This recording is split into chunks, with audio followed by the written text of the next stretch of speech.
কিলোপেট্রা নামটা শোনেননি হয়তো এমন লোকের খোঁজ পাওয়া খুবই বিরল। শতাব্দীর পর শতাব্দী জুড়ে সৌন্দর্য পূজারীদের অন্যতম উপাসনা মিশরের রূপের রানী কিলোপেট্রাকে ঘিরে। তার সৌন্দর্যের মায়ার জালে আটকা পড়েছে বিশ্বের অনেক নামজাদা মানুষ।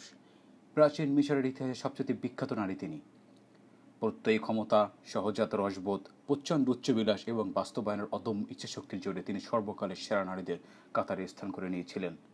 একালে এসেও তাকে মনে করা হয় সম্মোহনী সৌন্দর্য আর সীমাহীন ক্ষমতার অধিকারী হিসেবে। সেই কিলোপেট্রার প্রসাদ ও সাম্রাজ্যের বড় অংশ এখন ঘুমিয়ে আছে ভূমধ্যসাগরের নিচে।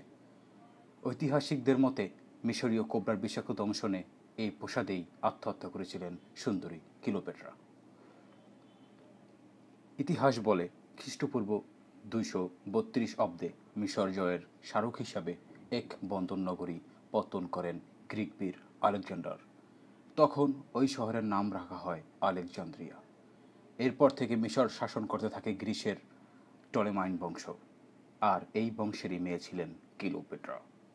তিনি প্রথমে তার বাবা ইরিয়াক দুইয়ের সঙ্গে, পরে একাই ফারাও হিসেবে বসেন মিশরের সিংহাসনে। ইতিহাসবিদদের বরাত দিয়ে যুক্তরাজ্যের দ্য ইন্ডিপেন্ডেন্ট পত্রিকা জানায়, মিশর থেকে রোমানদের দূরে রাখতে রোমান সম্রাটের সঙ্গে সুসম্পর্ক বজায় রাখতে চতুর কিলোপেট্রা। মিশরের রীতি অনুসারে তার বিয়ে হয়েছিল নিজের ভাই টলেমির সঙ্গে। তারা দুই ভাই ছিল।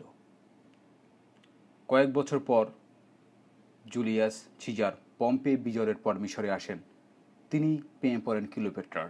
জুলিয়াস সিজার শক্তিশালী সেনাবাহিনীর সমর্থনে টলেমি রাজ্যচ্যুত হন। পরবর্তী সময়ে তাকে হত্যা করা হয়। ফলে এককভাবে রাজ্য শাসনের ভার পেয়ে যান কিলোপেট্রা।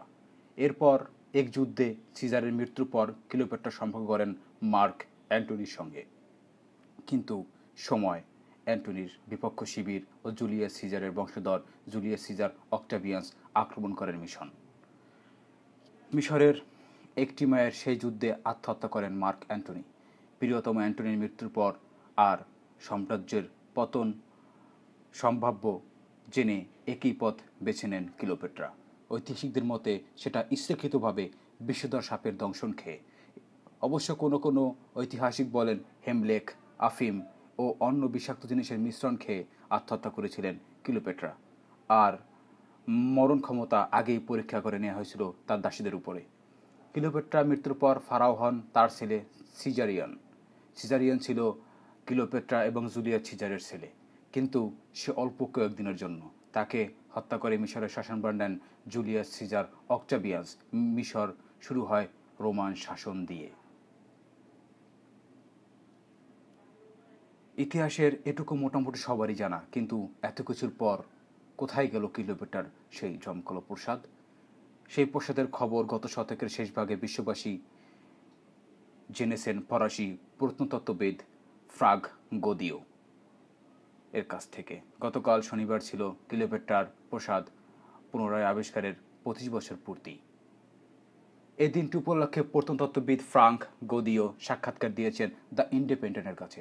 সাক্ষাৎকারে গোদিও জানান, গ্রিক ঐতিহাসিকবিদ স্ট্রাবোর লেখায় তিনি পড়েছিলেন কিলোপেট্রার প্রসাদ ছিল মিশরের এন্তিরহোদোস দ্বীপে।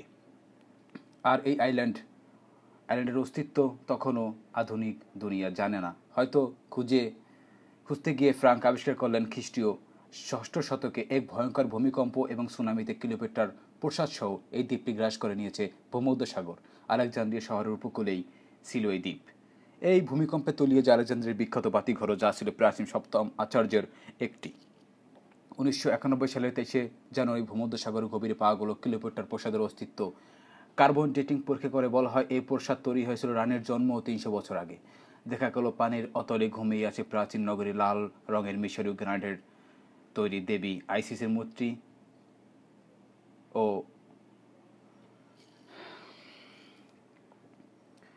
কিলোপেট্রার পরিবারের সদস্যদের মূর্তি, প্রচুর অলংকার, বাসনপত্র এবং স্ফিংসের 2টি মূর্তি।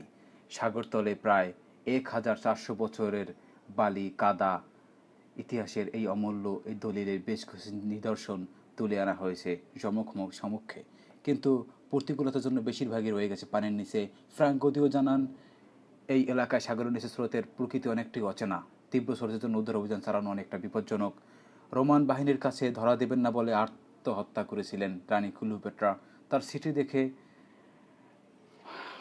বোঝা যায় যে তিনি কত আধুনিক একটা নারী ছিলেন। তার রূপচর্চা হয়তো আপনারা অনলাইনে খুঁজতে তার রূপচর্চার সেই জিনিসগুলো সম্পর্কে জানতে পারবেন, যা আধুনিক দুনিয়ায় এখন পর্যন্ত সেই রূপচর্চার উপাদানগুলো আমাদের এই এই জেনারেশনের সুন্দরী নারীরা খুব পছন্দ করে।